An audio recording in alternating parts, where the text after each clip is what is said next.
Okay, great.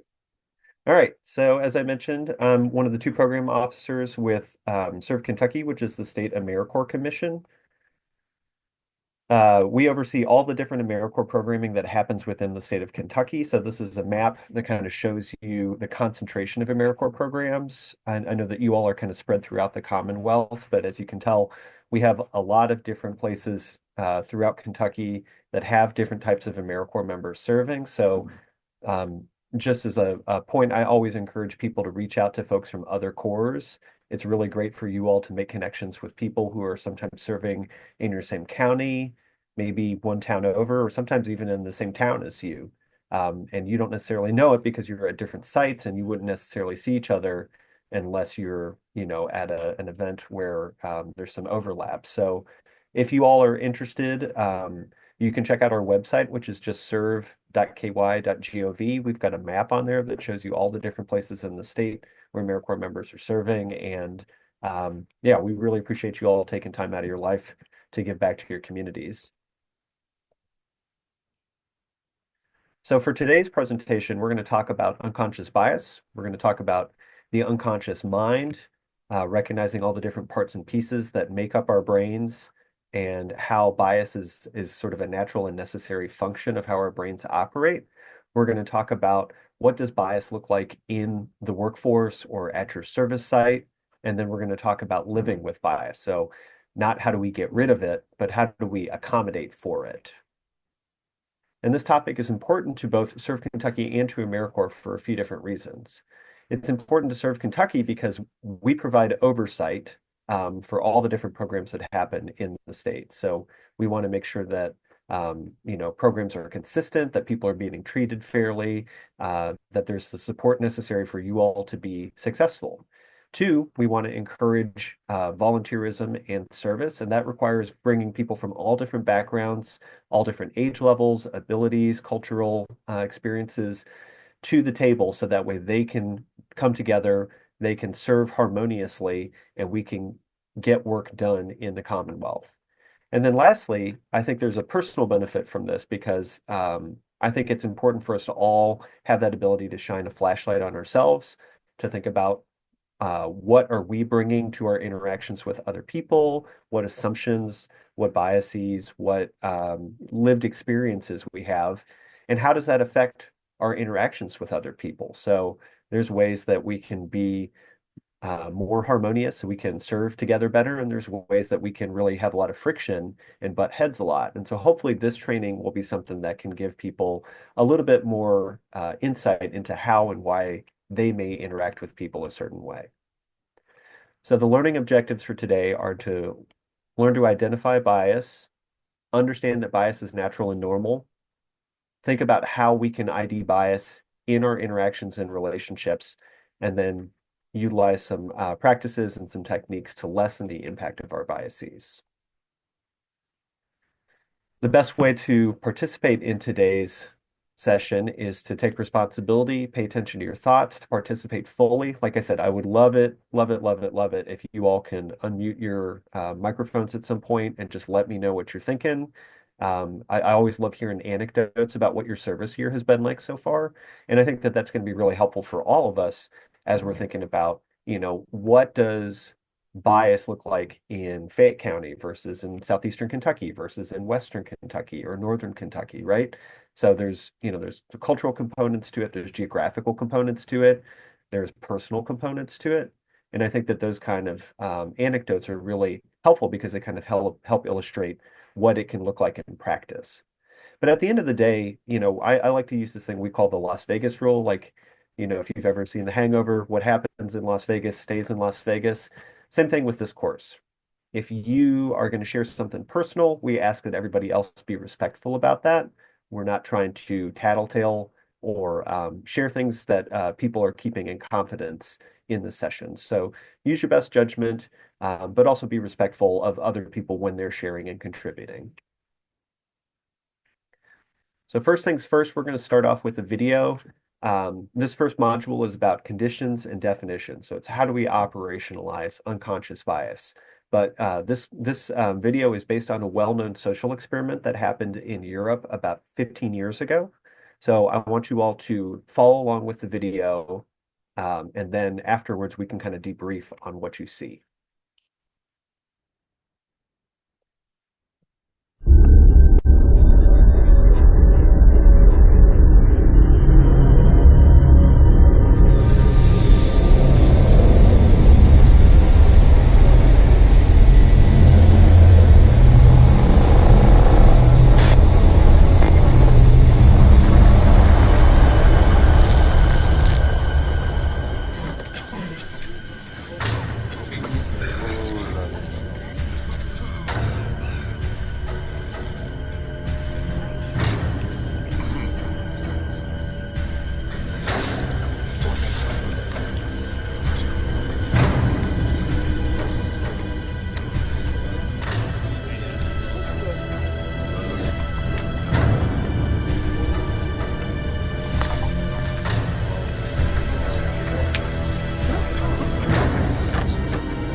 All right. So obviously this is a beer commercial, but I think it's kind of indicative of some things that might happen to us in real life. So for this part, I'm going to ask you all to unmute your microphones, and I would love to hear just kind of like a breakdown of what happens in that commercial. So, what's the scene? Who shows up? Who's in the room? What does it look like? What are your perceptions just watching it from the outside?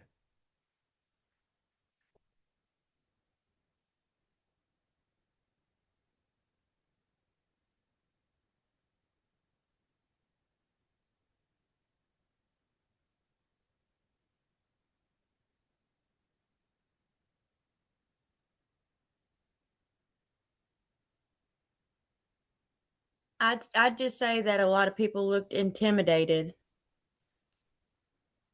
Yeah, thank you, Caitlin. I appreciate you being the first person. So people look intimidated, right? So we've got a movie theater, uh, some couples and some friends or, groups of two people are coming in. What's intimidating about it, right? I'd be curious to see, what do you all think? Like when you see that, what do the people look like? Are they friendly? Are they unfriendly? Are they well groomed? Are they rough? What do you all think about that scene?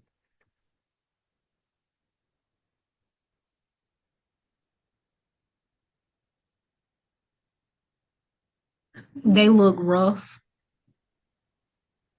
Yeah, definitely. So when I've talked to other people about this commercial, I'll say, what do these people look like? And most people say they look like Sons of Anarchy. They look like bikers or, motorcycle gang or something like that, right? It's a lot of mostly white guys, shaved heads, tank tops, tattoos, that kind of thing. And you can see in that commercial that some of the couples that come in, they're kind of awkward about it, right? Like, but the funny thing about it is that not everybody reacts the same way, right? Some people say, "Oh, this will be kind of cozy," and then some people like, sometimes it's the male who's maybe a little bit more comfortable going in and stepping over people. Sometimes it's the female, right? And the idea is that just by looking at it, we might have certain assumptions that we draw, or we might tell ourselves a narrative that makes sense. But when you watch different people walk through that movie theater, everybody reacts a little bit differently. And so I was just asking you all, if you had to come up with an explanation in your mind, why do you think in some scenarios a man might be more comfortable walking through that room? And why in some scenarios would a woman be more comfortable walking in that room?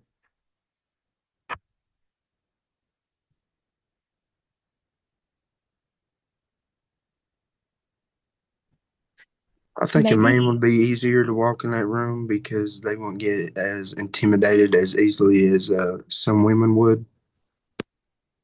Why is that? Do you mind kind of going into the explanation a little bit more, Dylan?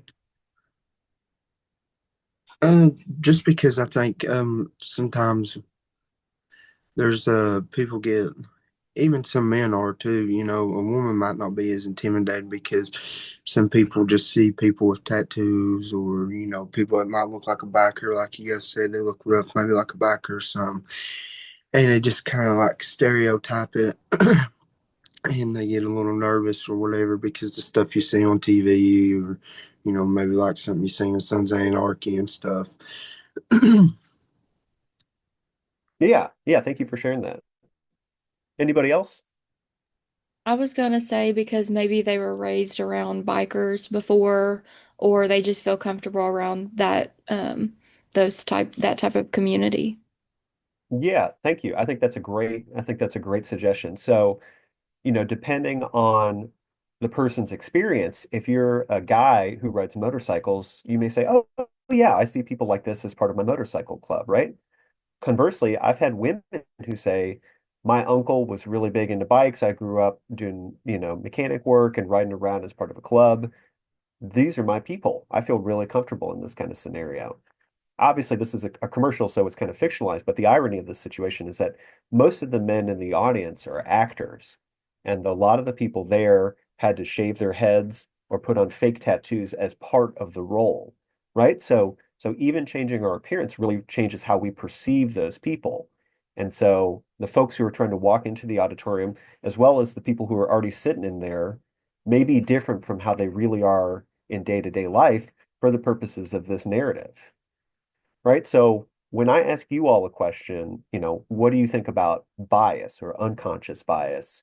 What do you think about that? Is it good? Is it bad? Do you all have any feelings one way or the other?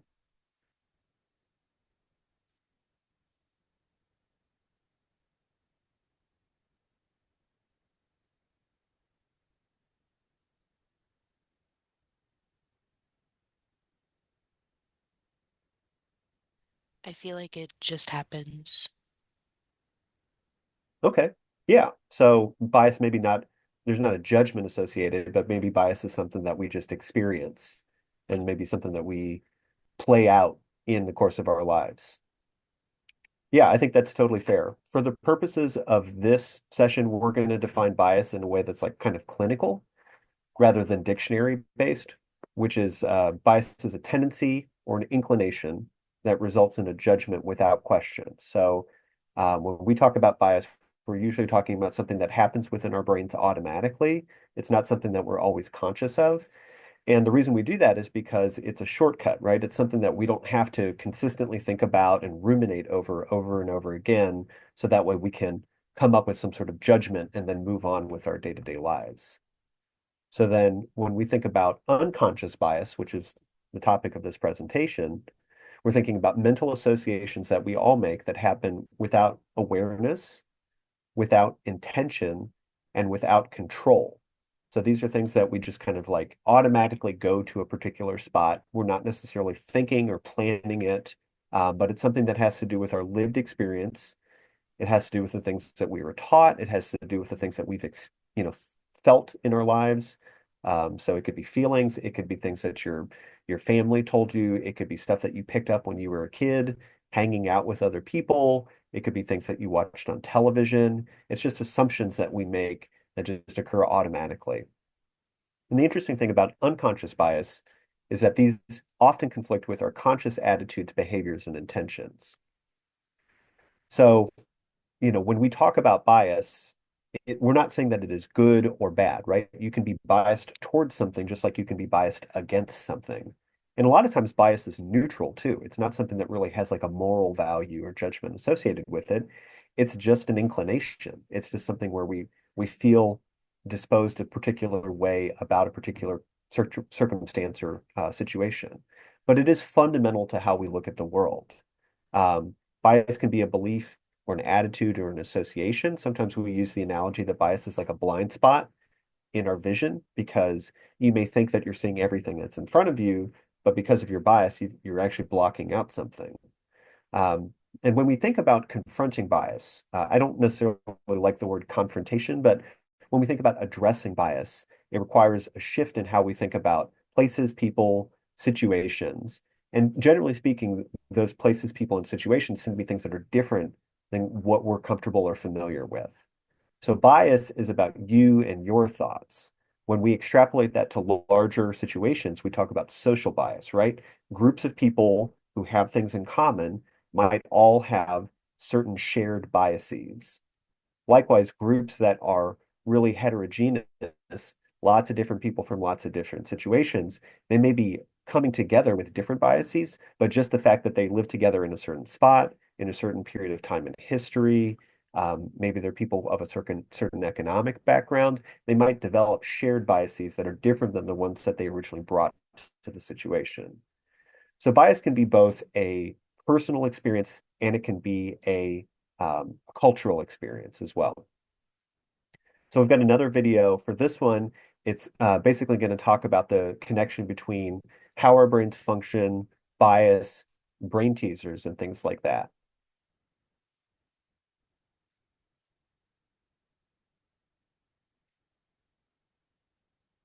I would be able to have those transparent and vulnerable conversations with Dr. Roberts or Dr. Black.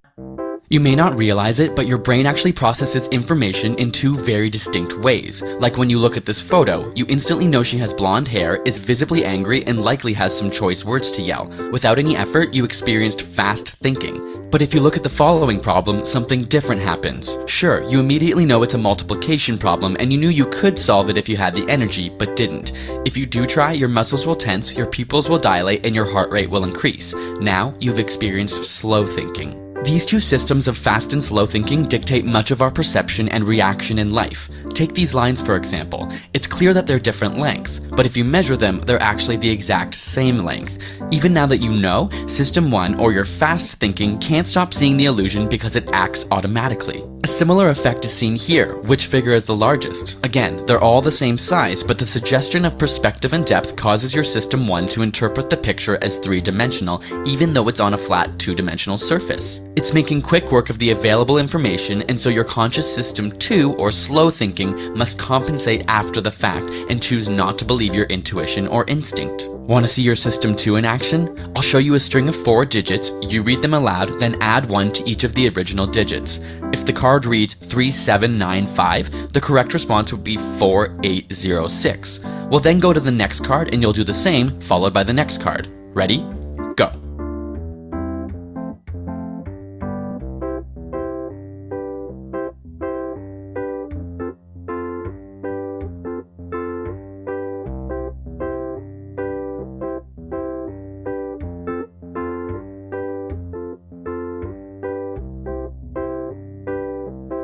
Few people can cope with more than 4 digits, but even harder is add 3.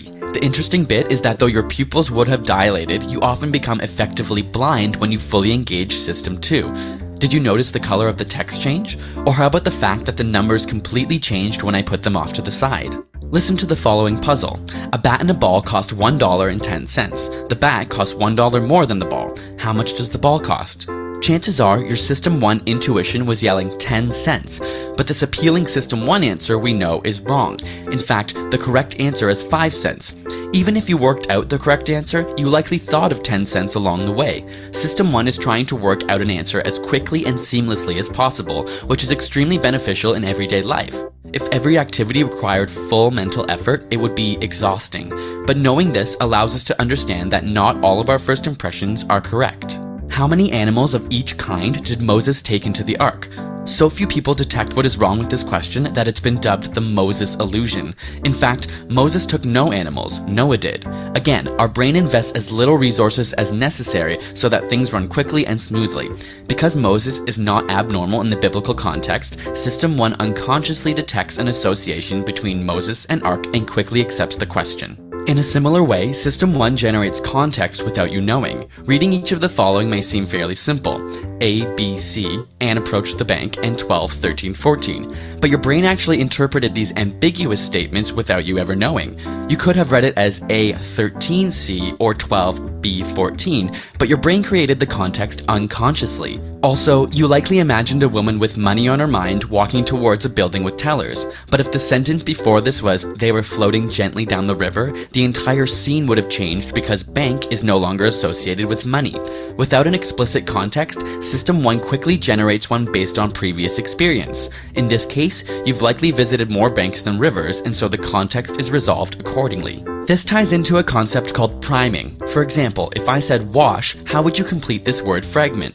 Most would see soap, but had I just shown you the word eat, you'd be more likely to see soup. In this way, both eat and wash prime your thoughts. Though System 2 likes to think that it's in charge and knows what's going on, the truth is that priming effects have even been shown to affect and modify behavior. These arise in System 1, and you have no conscious access to them. If you'd like to learn more about the thinking systems in your brain, check out the book Thinking Fast and Slow by Daniel Kahneman, which covers it in great detail. I'll put a link in the description which you can check out. Got a burning question? All right. So I really, really like that video because it kind of summarizes all these different things that happen cognitively in our day-to-day lives, right? We're going to talk about System 1 and System 2 thinking throughout the course of this presentation, but I really like brain teasers personally because I think it's really, really helpful for us to understand that, the way that we process information is not necessarily reflective of the world around us. Sometimes there's shortcuts that our brain takes just so we don't have to, see everything and understand everything that's occurring around us. But as I mentioned at the beginning, there's also cultural context. There's also personal biases. There's all these other things that influence us. And we're at a point in time now where there's been enough research done where you actually can see those changes in different cultures among different groups of people over periods of time. And we can see that biases change among people dependent on their circumstances. So we'll talk first about internal influences, then we'll talk about external societal influences, and then we'll finally talk about how those manifest. But when you look at things like this is a picture of a small mountain on the surface of Mars. But when we see it, we see a human face, right? Of course, this has everything to do with how our brains are primed to recognize faces in places that don't exist normally. And if you took this picture at any other time when the shadows were different or something like that, it wouldn't resemble a face. But that's because our brain is just, like I said, automatically primed to pick that up. This is a scene from a movie called Pi about a guy who tries to understand the stock market and look for patterns with it. And then you also sometimes hear about things like optical art, which is where you look at something that is a static image, but then it causes movement because of how your retinas perceive the colors and shapes within it. So all of these things are things that happen internally where we look at something and then we put a judgment on it. So in that book, Thinking Fast and Slow, the Israeli economist Daniel Kahneman and his counterpart Amos Tversky conducted a lot of original research that happened mostly in the 70s and 80s about how different parts of your brain are responsible for different processes in your thinking. So the anterior cingulate cortex and amygdala are both responsible for System 1 thinking, what they called fast thinking in that video. These are the automatic responses that we have when we're presented with a stimuli. So if you have experienced something a lot, like a simple math equation, like 2 plus 2, you can probably say it's 4 without thinking about it. Likewise, if some of you are more athletic, if somebody throws a baseball at you, you can probably just hold up your hand and catch it without necessarily thinking like, okay, I know the baseball's coming. I need to calculate where it's going to land. If you've done that enough times, you just respond automatically. And that's all part of that System 1 thinking. The prefrontal neocortex is responsible for what's called System 2 or slow thinking. And these are the parts of your brain that require a little bit more effort. This is when you start doing fractions and division. This is when you start trying to summon little bits of information from your life that maybe you don't recognize off the top of your head. Maybe it's stuff that you had to kind of think about a name or a place or something like that. And the reason why these two different systems of thinking exist is because our brains are evolved to conserve resources, right? So in some situations, it makes more sense for us to just respond. And then in other situations, we have to use a little bit more fat, a little more carbohydrates to get our cognitive processes working faster. And but that's how we're able to draw upon more information that isn't necessarily accessible. The interesting thing is that just because your system one thinking or system two thinking is operating doesn't necessarily mean that it's more likely to be right or wrong, right? If you have ever had to stay up late for a test, if you've ever studied late into the night, you know that there's probably a point you hit where you've been looking at the paper enough or you've been using flashcards where you just say, I can't think about this anymore. Like I've hit a wall, right? And that's a cognitive process that happens where your brain is unable to synthesize glucose, carbohydrates, and you literally can't think at the same level. You don't have the same level of neuroplasticity that you would earlier in the day when you're feeling fresh, when you've had plenty of food, when you've had plenty of rest, and probably when your stress level is a little bit lower. So there is a condition called satisficing that neurologists and psychologists have observed in people. And that's where, if you get to a place where your brain feels like the answer is close enough. So if you think about maybe like a multi-point quiz, you've got answers A, B, C, D. So if somebody says, all right, what is 22 times 37? And you kind of think about it, and one of the answers says, is it 746? You might say like, that seems relatively close, right? You think about those A, B, C, D answers. If you had only 10 seconds to figure that out, you'd probably be able to eliminate two or three different answers, and then you might have to pick between one or the other. And so even though your slow brain is working in that situation, it doesn't necessarily mean it's more accurate, right? It's not like there's a part of your brain that is 100% accurate and a part of your brain that's 100% fallible. They're both fallible. And so we're just kind of doing the best we can, but sometimes we exert a little bit more effort into it, and sometimes we're able to recall things correctly, but sometimes we're not. So if you think about all the different things that exist in the world around us that our five senses can interpret, at any given time, there's 11 million pieces of information that you might be perceiving. So you could think about the color of the room around you. What's the light look like? What are the smells? What are you touching? What are you feeling on your body as you're receiving this conversation? Can you hear anything? Can you feel anything? What's the temperature of the room? But that gets filtered through our perceptions. It gets filtered through our interpretations. So these are not only the things that we are paying attention to, but also the judgments that we were subconsciously making. It gets filtered through our preferences. So, if you are red, green colorblind, you may not be able to see the same level of things. If you are, you have a coworker who you think talks too loudly, you may be either really focused on that coworker or you may be trying to tune them out, even though they are part of the room around you. And then also there's our selective attention. As I mentioned in that video, the more we focus in on certain things, the more we kind of exclude stuff around us. It's almost like our brain is putting blinders on so that we can complete the task at hand. So at the end of all this observation, we've managed to filter down 11 million pieces of information to only about 40 or 50 pieces that get remembered at any given time. So if you think about a great memory that you had from 10 years ago, you might have it in your back of your mind. You say, oh, we had a really great Thanksgiving, or I might have had a really awesome birthday party or something like that.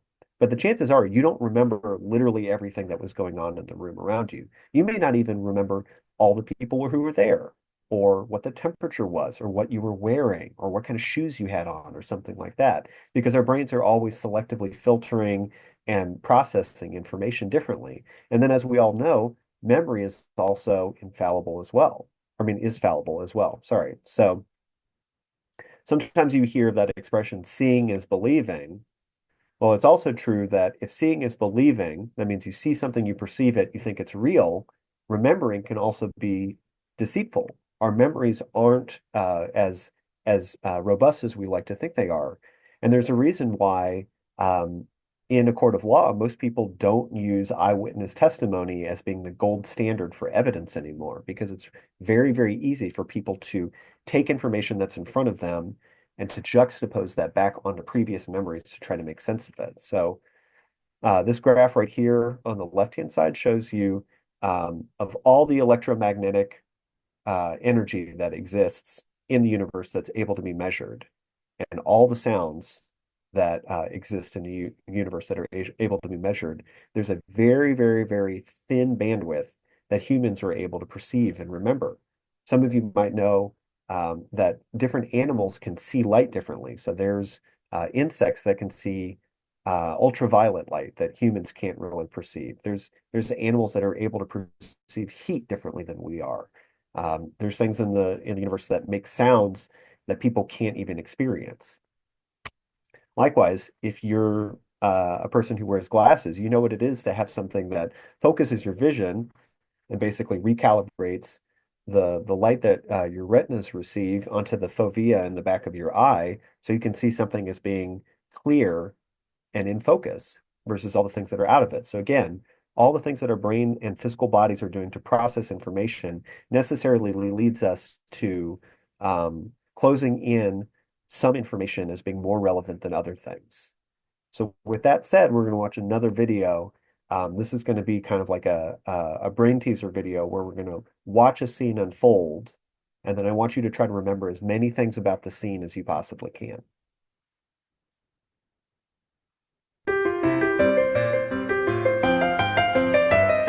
Clearly, somebody in this room murdered Lord Smythe, who, at precisely 3:34 this afternoon, was brutally bludgeoned to death with a blunt instrument. I want each of you to tell me your whereabouts at precisely the time that this dastardly deed took place.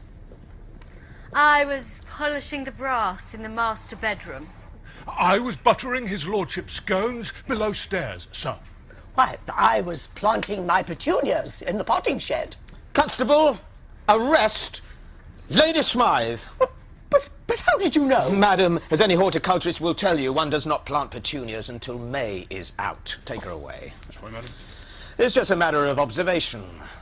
The real question is, how observant were you?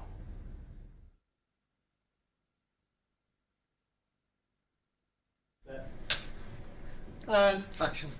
Clearly, somebody in this room murdered Lord Smythe, who, at precisely 3:34 this afternoon, was brutally bludgeoned to death with a blunt instrument. I want each of you to tell me your whereabouts at precisely the time that this dastardly deed took place.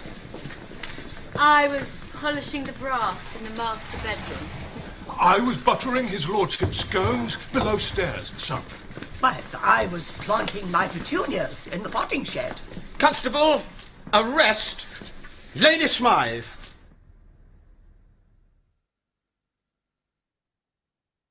Yeah, so this video obviously kind of puts it hits home really easily because there's a camera that's actually moving around that's focusing our attention on a perceived narrative. And as you can tell, this is a video that's about cycling, right? It's about street traffic and about road safety. Because the idea is that if you were driving and you were focused on what's going on immediately in front of you, you may be filtering out things that are happening alongside of you. And we all have a tendency to focus more on vehicular traffic than we do on pedestrians or cyclists or other people. So I think it's really useful to think about, as we're trying to follow along with the narrative, we may see things a particular way, but as the video that we saw a couple minutes ago mentioned, our pupils will dilate, our heart rate will increase a little bit, and we may be focused on the narrative to the exclusion of the details, right? Our brains have evolved to try to process, to make sense of stories, to ascribe value to people based on our lived experiences. So, when you look at this particular scenario, you say, oh, this is a murder mystery, right? It's an inspector, there's a cast of characters, there's a person who's been murdered, right? This is a narrative that we all understand, but we lose sight of the details, like the type of the rug, the flowers that are on the stand, what's going on in the background, because as we talked about in that biblical fallacy, the Moses fallacy, we're so focused on the narrative that we're not necessarily paying attention to the details as long as something doesn't stick out. So these, we're kind of recapping. We've talked a lot about, what does bias look like? What are internal influences that our brains and our experiences have on terms of how we perceive the world around us? But there's also external influences, right? So this is an indication of what life was like in the first kingdom, Egypt, in 4500 BC. There's all these different social strata that exist there with the pharaoh on top, and then, soldiers, scribes, craftsmen, and then finally enslaved people on the bottom. Um, you may have heard about lemmings, this idea that lemmings migrate every year, and as a consequence, they jump off a cliff and they try to swim and they die sometimes. And so there's this idea of herd mentality that we associated with it. As it turns out, that's actually not reflective of how lemmings really act. That was created for a movie that Walt Disney put together. But we still hear these things. Like my mom always said, if I told somebody what, a friend of mine did, my mom would say, "Oh, well, if your friend was going to jump off a bridge, would you do that too?" Right? We still have this kind of like cultural association with herd mentality, and that ultimately, if we want to be successful in life, we need to use our critical thinking and our best judgment to try to make sense of the world around us. Likewise, there's this scientific hypothesis that is no longer followed called the Sapir-Whorf hypothesis. It says that the language we use actually influences how we're able to perceive the world around us. So it was hypothesized for a long time that certain cultures only had words for particular colors. Therefore, those cultures might have a harder time differentiating colors that are in between. So, one of the examples I use in the Sapir-Whorf hypothesis is that Inuit Indians who live in the far northern reaches of North America didn't have a word for orange. They had words for yellow and red. And so the idea is like, oh, well, if you give them the color orange, are they going to be able to say that's something different? Or are they going to say that's a yellowy, kind of a reddish yellow or a yellowish red, right? And so there is, even though we don't use that linguistically anymore, there is this idea that the words, that the narratives, that the stories that we all receive as part of our normal growing up experience all ultimately shape the world around us. So with that in mind, we're going to watch one last video, and I'm going to ask you all to debrief after this video as well. So watch for 30 seconds, and then you're going to tell me what happens, what's the narrative, who are the people that are in charge in this particular situation. We have got to cut costs, people. Ideas. We could open an account on FedEx.com, save 10% on online express shipping. Okay, how about this? We open an account on FedEx.com, we save 10% on online express shipping. That is one. You just said the same thing I said, only you did this. No, I did this. Makes all the difference. Bingo. That's good. Right on the nose. That's really good. Great idea. All right. So obviously another goofy commercial, but I'd like you all to unmute your microphones.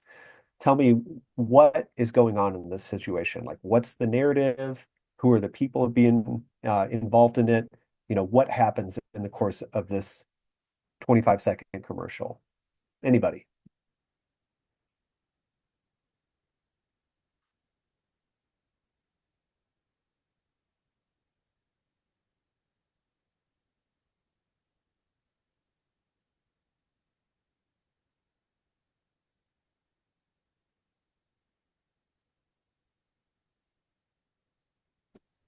Was that Seems like like a the group oh, doesn't sorry. want to accept the lower guy on the totem pole's idea unless it comes from the, I guess, guy in charge. Okay, yeah, thank you for sharing that. So it's a group meeting, right?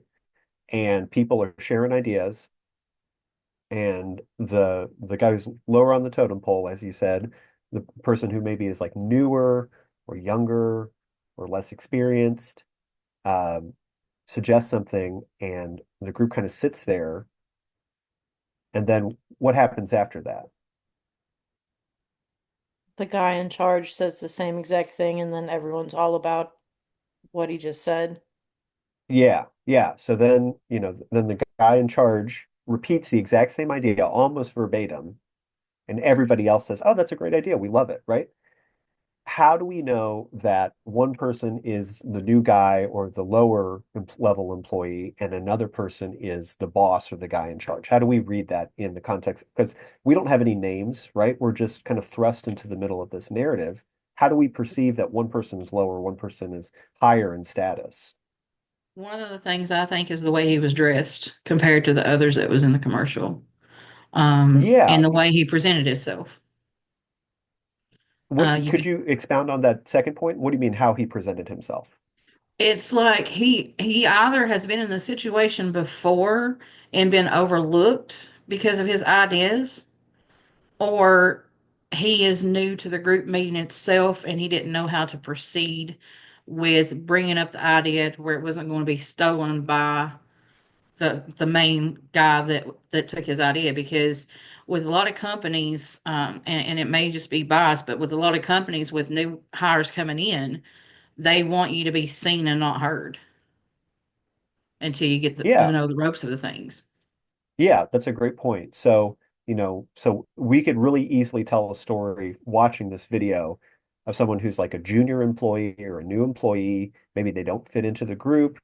Obviously, he looks a lot younger than everybody else that's around him, shares an idea, and then the boss basically takes it and says, "This is my idea. I'm going to take the credit for it," right? That's kind of how I think that's how the intention of it was perceived.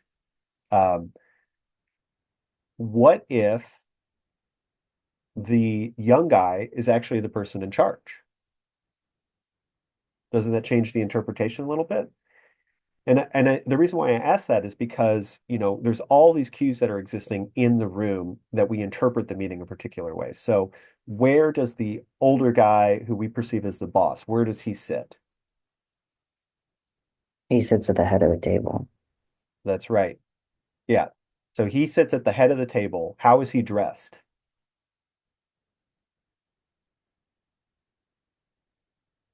He's wearing a suit, right? What's his hair look like? He's got a really nice kind of like coiffed, what we would perceive as like a fancy executive type haircut, or at the very least, a very confident haircut. What does the younger guy look like? Is he wearing the same clothes as everybody else?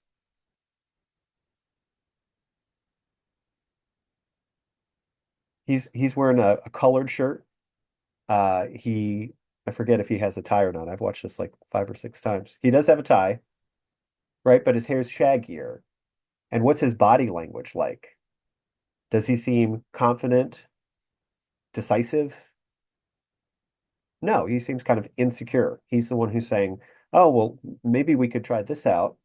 And then the guy who's sitting at the head of the table says, "This is what we're going to do." He's very decisive. He has precise, controlled body language. And so, in the context of the cartoon, we perceive that as like the young new guy, the old boss guy. But like I said, we could turn this around and say, this is a failing company. These people don't have good ideas. They bring in this young whiz kid who graduated from like a really nice school, and he's trying to change the culture in this workplace environment by maybe making it less stuffy, by making it more casual, by making it easier for people to share their ideas at a work meeting. But because of how we're kind of primed socially, we perceive one person as being younger, insecure, less authority. The other guy who's maybe a little bit more handsome, conventionally speaking, he speaks more decisively, he wears different clothes. We perceive that as being the boss. And so, again, we were just dropped into this 25-second commercial with no context at all. We interpreted a particular way. Like I said, I think our interpretation that most of you all had is in alignment with the intention behind it. But you could just as easily tell a story that's reflective of like a real life work environment where the characters are totally different and the dynamic is completely backwards. But again, our brains are sort of primed to look at this and we try to make sense of the limited information we're given to tell a story. So incidentally, I thought this was interesting. I've done this presentation a lot, and the people who identify the most with that commercial tend to be younger people, and they tend to be women. So it's just interesting that some people can really identify with that and they say, oh my gosh, that's happened to me. And sometimes we'll even hear it about it, where people say like, no, that's what my AmeriCorps experience is like. People don't take me seriously because I'm younger or because I'm from a different background or I come from a different place. So when we think about all the different parts and pieces that go into a narrative, like I said, it could be gender, it could be sexual orientation, it could be setting, it could be age, it could be clothing, it could be body type, right? Heavier set people are perceived differently than skinnier people. Athletic people are perceived differently than folks who are less athletic. There's all these different ways that you can organize, using your bias, that you can make judgments about people. But the more judgments you make about them, you'll start to notice patterns about how we categorize and order those people. So again, when you think about people who are older, do you think of them as being, smarter, or do you think about them as being like less cognitively capable? And we as a culture have kind of come up with this narrative where you get older and older, which means you get smarter and smarter and smarter. Then you get to a point where there's a cognitive decline at some point. Like if you get to 65 or whatever, people might perceive you differently than they did when you were 61, even though your brain may be functioning the same way. Some of that has to do with our skin tone, some of that has to do with hair color, some of that has to do with body posture. Um, it might have to do with the way we speak, with the intensity of our voices. And like I said, you can take any one of these things and extrapolate them to tell a story about what's going on culturally. So when we talk about dimensions of diversity, all the different ways that we can categorize and organize and identify, we can talk about, orientation, religion or spiritual beliefs. We can talk about physical ability, speech. I hear this a lot in Kentucky. Some people know that if they speak the way that they do comfortably around their family and friends, they're going to be perceived differently than people who speak with less of an accent or maybe with like a more, highfalutin hoity-toity kind of accent. Country of origin, lifestyle choice. Are you married? Are you divorced? Are you single? Are you an introvert or an extrovert? What are your hobbies? Are they the right kind of hobbies? Are they the wrong hobbies? That kind of thing. Socioeconomic status. All of these are different characteristics that people identify with, but also judgments that we place on different people based on our associations. And so oftentimes when we are talking with one another, we'll hear people kind of talk about their interpersonal interactions. And people will say things like, he thinks I don't know what I'm talking about, and I haven't even opened my mouth. Or I really like him. He reminds me of my brother. Or this person is older than my mom. There's no way she's going to listen to my ideas. And these are all real quotes that we hear from people as they talk about, how their co-workers or colleagues or fellow AmeriCorps members perceive them. And so, to kind of summarize all this stuff, as we're talking about the information that we perceive, as we talk about the cultural associations and personal associations that we have with different types of information in different categories that we put on people, we can extrapolate that there's different types of biases that get realized in both good ways and bad ways in the world around us. And so, as I mentioned about 20 minutes ago, when we're talking about groups of people that live in a particular area, or people from a similar background, or people who've gone through the same lived experiences, we can see patterns and trends that start to emerge. So, for example, there is such a thing as a beauty bias. People can be penalized for being perceived as less attractive, but consequently, people who are perceived as being more attractive, they have more symmetry in their faces. Maybe they identify or are reminiscent of social standards of beauty.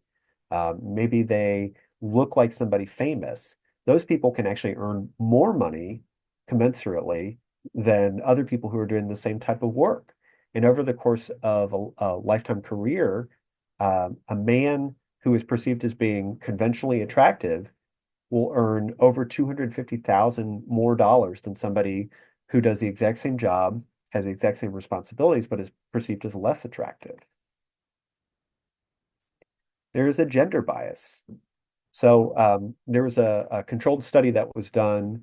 There's a widespread cultural narrative that men are better at science, technology, engineering, and math fields, STEM, and women are better at nurturing fields like nursing, teaching, caregiving, that sort of thing.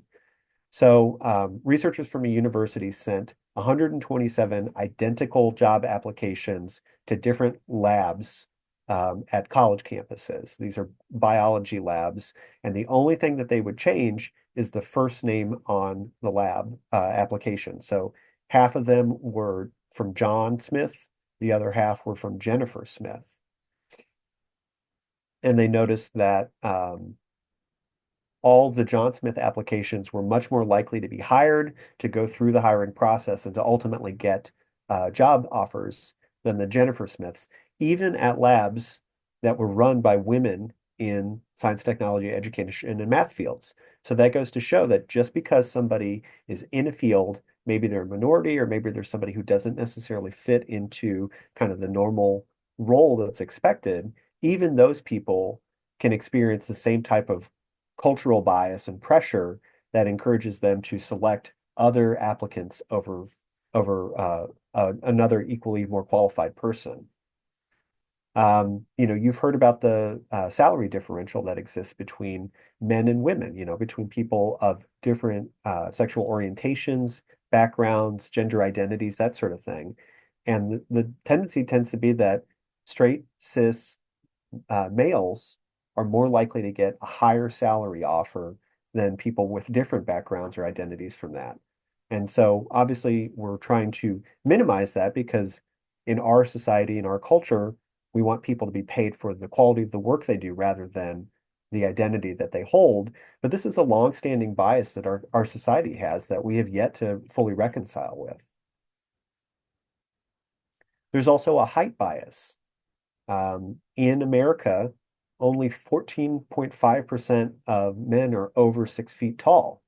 But when you look at Fortune 500 CEOs, 58% of them are over 6 feet tall. So there's definitely a height bias where people who are taller are perceived as being, more authoritative, more competent, that sort of thing, unless you're too tall or unless you're someone who's not supposed to be tall, right?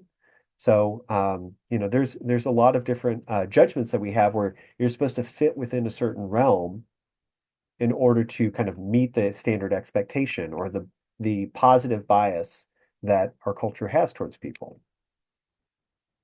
So people have calculated, and researchers have determined that for every inch in height, the average male gets an extra $789 a year in salary. Likewise, there's also a weight bias. Women experience workplace discrimination based on their body type when their BMI is around 27, but men are not at serious risk of workplace discrimination until their BMI gets to be 35. So, that's if you look at a BMI chart, which is a body mass index, there's categories for, underweight, normal weight, overweight, medically obese, that sort of thing. And people, because we have this sort of beauty bias that we mentioned earlier, there's also this thing called the obesity penalty, which is that people who are overweight are penalized, and they tend to be penalized more if they're women than if they're men. There's a famous researcher who just passed away who co-discovered DNA, and he said, I won't hire people who are overweight to work in my labs because I know it means that they don't have any self-control. And obviously people criticize this and they said, wait, there's a million different reasons why a person could be overweight. It has nothing to do with their work ability. But this is like a really, again, a long-standing myth that our culture has about what you need to look like in order for you to be respectable or competent or capable at a job. There's also an ethnicity bias. So when you look at nonprofit, foundation, and educational boards, ethnic minorities hold about 7% of board seats. Ethnic minority women hold about 3.2% of board seats. These numbers have gone up since they were originally taken, but ethnic minorities constitute about 40% of the US population now. This is a slightly outdated chart, but the number of people who are associated with an ethnic minority has only gone up, and yet their role in oversight and management positions on boards is minimal compared to what it would be if it was at some sort of economic parity. So there is an ethnicity bias at work in certain types of institutions where you have to look a certain part or come from a certain background in order for people to think that you are appropriate for that position. So I think we've all experienced bias of some form or another in our own lives, right? We have probably felt an outsider at some point. We felt discriminated against. We might feel like we don't fit in with a clique or with a particular group of people, but that can also go the other way. So I want you all to think when you're considering all these different aspects of appearance and identity and orientation, ask yourselves, do you have any biases about these? Are you biased for or against people of a certain level of physical ability? Are you biased for or against people who have a particular accent or who present a certain way? Or people who you might perceive as having a certain type of gender identity or sexual orientation? Are you perceived for or against people based on their weight or their beauty or whether or not they remind you of somebody in your family or somebody that you have a positive association with? Because as we mentioned earlier, bias can be both for or against something. So questions to ask yourself consciously as you're thinking about this is, let's say you have an interaction with a person and you don't like it. You say, what about this person is bothering me? Is it just their behavior, or am I making assumptions about how am I interacting with them? And then you say, are there patterns that I notice that might be affecting my feelings? And I know that some people say, I get hangry around lunchtime. If I don't have a snack, I'm likely to get more grumpy. I'm liable to think about the world differently. I'm going to become more depressed or more anxious or things like that. But also asking yourself, is there a bias at play? Is there something that maybe when I interact with this person, they remind me of somebody else? Or is there something that I can do that changes my behavior or changes the way that I interact with another person? This can also be flipped around in a positive situation. You say, why do I like this person so much? Am I making assumptions about them? Do I have a bias for this person? Is there something that I could do to change my behavior for or against them? Because we all have some control over how we choose to interact with other people. The question is, how are you going to implement that? And so for the last module of this training, I want you all to think about all the information that we've synthesized so far. So we recognize that, bias is something that our brains do automatically.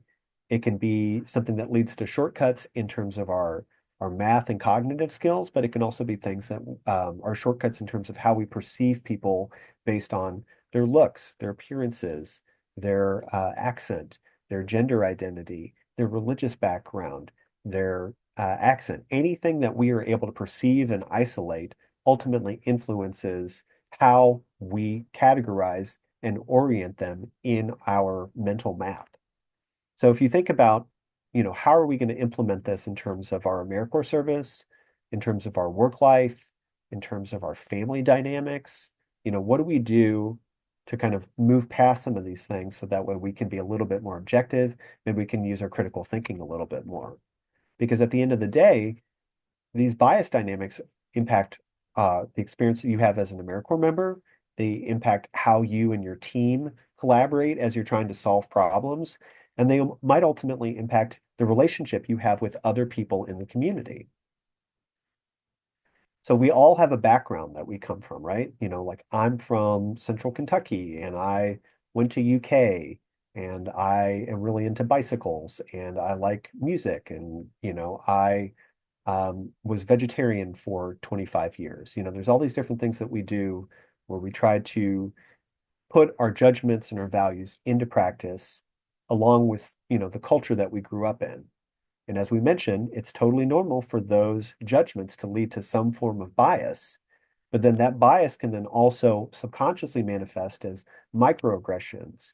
It might be slights that we impute to other people. It might be positive judgments that we give to other folks, which can lead to advantages and disadvantages for different groups of people in our own lives.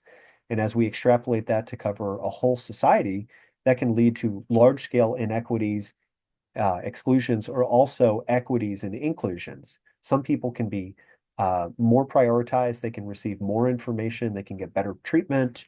Ultimately, folks, because of the biases that we associate as a culture, and implement subconsciously through our actions can have longstanding effects on people, even if we think that, we're aware or that we have some sort of like sympathy to people who have experienced hardship in some form or fashion. And this can be kind of like negative, right? It might be deterministic to say, well, if we all have bias and we, make judgments about the world, and our society has like sort of a hierarchy where we rank people based on whether or not they're like good or bad or worthy of praise and support or unworthy, then the future is fixed, right? We're just some people are winners and some people are losers. And that's totally wrong. Because at the end of the day, our unconscious brains are still malleable. We can still train ourselves. I think we've all had experiences in our lives where maybe you see somebody who seems scary, or maybe you interact with somebody who you think is going to be stupid or ignorant or judgmental. And then you actually enter the situation, hopefully with an open mind, but sometimes you can even enter into it with a negative intention. And then this person might surprise you and you say, oh, wow, they're actually a lot more perceptive than I thought they were going to be. Or I was expecting to be judged, but this person was really sympathetic and kind and understanding.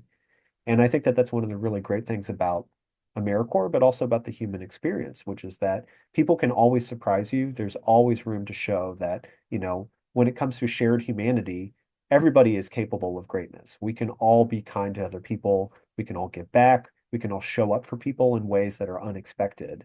And so ultimately, we need to take responsibility for ourselves, and we need to have a sense of awareness when we're interacting with other people, both to give them grace when they're not being their best selves, but also if we see something that doesn't quite make sense, maybe challenge other people or ask questions about it. So, we're going to talk about what does it mean to change an outcome. Obviously, there's limits to communication that we all experience. If you're like me and you read a lot of emails, you're probably going to get into a situation where somebody reads an email and they have a completely different interpretation from what you meant when you send it. An example I give is a very simple sentence, and you can say it out loud. It says, "I didn't say he stole the book," but based on the stress that you give throughout that sentence, it has different meanings. I didn't say he stole the book. Well, the implication is that somebody else said that he stole the book. I didn't say he stole the book, right? Means that maybe you implied it, but you didn't come out and say it. I didn't say he stole the book. Okay, maybe somebody else stole the book. I didn't say he stole the book, right? And so just by modulating the pitch of our voices, we're able to like change the imputation of what the word means, right? We're trying to share different things, and these are subtleties that we all try to express, but this is just verbally, right? Imagine if you were writing something. Imagine if you're texting somebody and you misspell a word.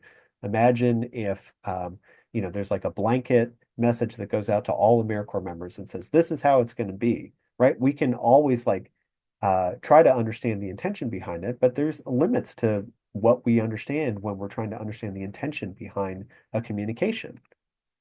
So the whole point of this presentation is to get you all to start trying to add an extra layer of awareness to interactions that might otherwise be automatic and assumptive. We want you all to think about moving beyond your immediate reaction to a state I call enlightened consideration when you're engaging with other people, because there's always more context. As we've said over and over and over throughout the course of this presentation, we are thinking and processing machines, right? We are evolved to filter out information, to try to tell stories, to recognize people in the world around us, and to try to figure out ways to connect, but sometimes also ways to punish or to praise people based on the associations we have with them. So the questions then are, why are you doing this? Why is this other person doing this? Why do I feel a particular way? Why is this situation always end up the same way? And these are questions that we need to ask ourselves, but we also need to be able to ask our site supervisors, our AmeriCorps program staff, our peers, something where we can get more information and again, hopefully move from reaction to enlightened consideration. So that way we can get the most information possible. And if something is not right or it doesn't make sense, we've got more information so we can hopefully rectify it. But at the end of the day, we need to be open to different opinions. I think this is more important now than ever. People are divided culturally, they're divided politically, they're divided in terms of age and in terms of hobbies and things like that. COVID, the internet, the political environment that we live in, all of these things serve to kind of segregate and separate people who otherwise still have a lot in common. And so I think it's really important for us to recognize that when we're interacting with clients, when we're interacting with people out in the field, when we act with people at the service site, when we're acting with people within our own cores, it's really important for us to keep our minds open, recognize that, your first judgment isn't necessarily the right one, and that there's all these different layers that interact with both, your judgments and your um, understanding of the world and somebody else's judgments and understanding of the world. Because at the end of the day, we're not trying to tell you how to control your thoughts. We're trying to tell you to be aware of your thoughts so that way it doesn't influence your behavior.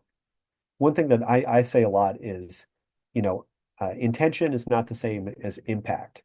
So if I step on somebody's toe, I didn't necessarily mean to do that, right? It's not like I'm going around trying to stomp on everybody's feet, but that doesn't mean it doesn't cause pain to another person, even if that wasn't my original intention. So again, we want to make sure that we are aware of our behavior, we're aware of the behavior of others, and that we have hopefully an elevated and thoughtful way to interact with that. So that way we can have a degree of humility about ourselves, but also a degree of grace and generosity for other people. So there's some acronyms that we use, there's a few different ways that you can recognize bias in the world around you, that you can try to accommodate and account for bias in your own life, listen, engage, adjust your attitude, react differently, notice your own thoughts and feelings, recognize the feedback that you're getting. Likewise, you can recognize that you have bias, develop that capacity to shine a flashlight on yourself, explore awkwardness and uncomfortability, engage with people who are different than you and get feedback. Those are all really, really valuable things to do. But I'm more curious to know what you all think about this presentation. I'd love to hear, has anybody in this room experienced bias, either bias towards somebody, bias from somebody? Is there an opportunity you've had in your life to kind of grow and learn and change from a situation that you didn't expect? I'd love to open the floor up for just a couple minutes to hear if anybody else wants to share something that this presentation might inspire in them or might bring up from their own lived experience.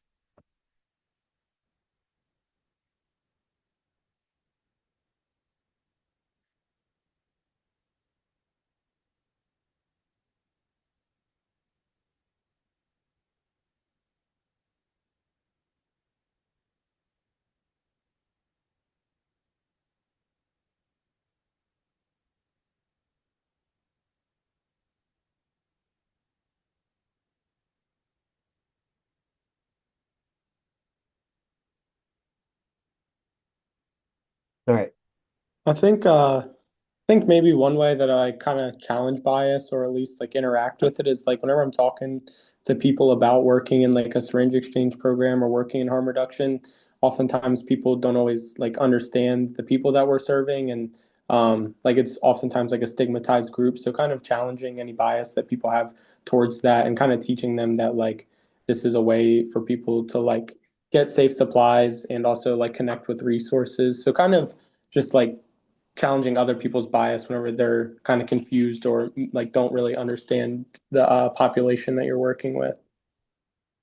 Yeah, thank you for sharing that. I think that's a great example. I think one thing that we've all learned from the opioid crisis, hopefully we've all learned it, is that addiction can happen to all sorts of different people, right? There isn't like one person who is going to be an addict or is not going to be an addict.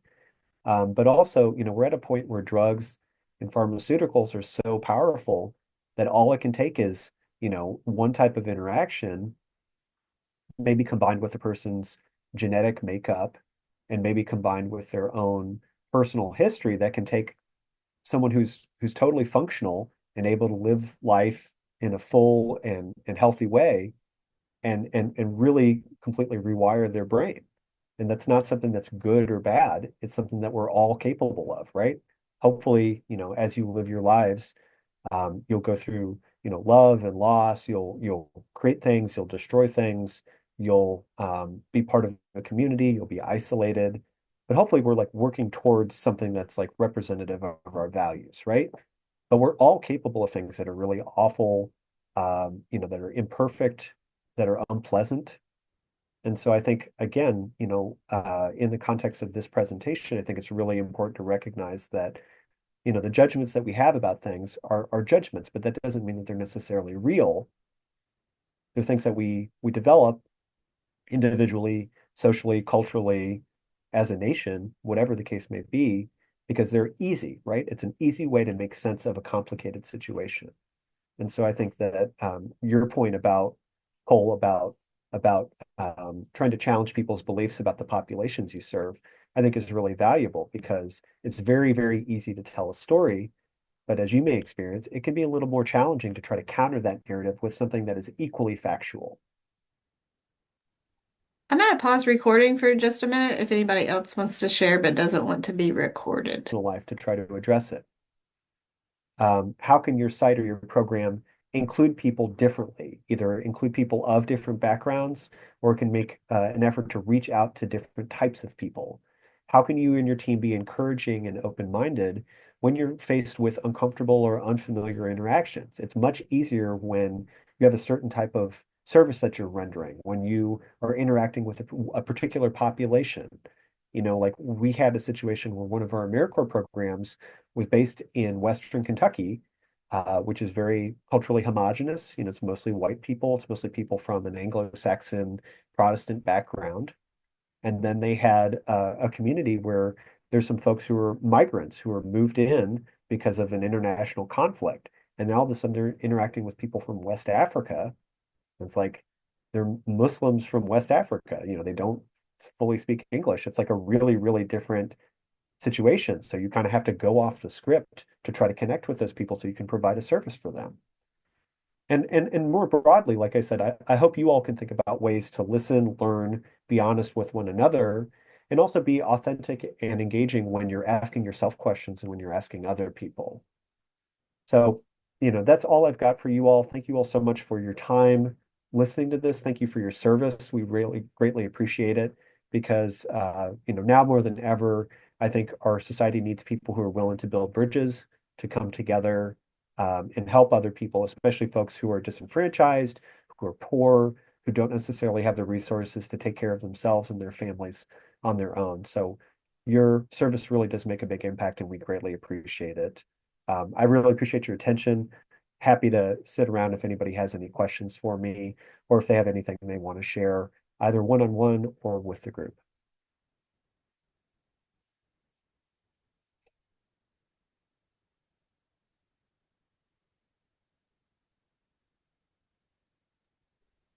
Okay, now I'm going to